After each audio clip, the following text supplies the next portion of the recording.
গায়ে হলুদে বৃন্দাবসুকে সমান সহকারে হাতে নাতে ধরল রাঙ্গামতি। রাঙ্গামতি সন্দেহ করে মুখের মধ্যে হলুদ লাগিয়ে দেয়, যাতে রাঙ্গামতি বুঝতে পারে এই কালো রূপের পিছনে কার হাত আছে।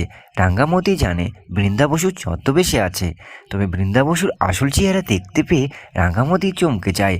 তো বন্ধুরা, এই রাঙ্গামতি তীরন্দাজ ধারাবাহিক আমরা সকলেই দেখতে পেয়েছি। বিয়ের দিনে বাড়িতে সকলেই মজা করতে লাগে, কিন্তু রাঙ্গামতি বুঝতে পারে এই গ্রামের মেয়ে সরস্বতীকে আমার ঠিক লাগছে না। এবার নজর রাখতে লাগে রাঙ্গামতি। এইদিকে রাঙ্গামতির প্ল্যানে বৃন্দাবসু এবার রাঙ্গামতির কাছে ধরা পড়ে যায়। সকলের সামনে প্রমাণ সহকারে ভিডিও দেখাতে লাগে। এইদিকে বৃন্দাবসু ভয় পেয়ে পালিয়ে যেতেই রাঙ্গামতি বৃন্দাবসুকে আটকে ধরে। তো হ্যাঁ বন্ধুরা, তাহলে কি বৃন্দাবসু সকলের সামনে স্বীকার করবে যা করেছি সব আমি করেছি?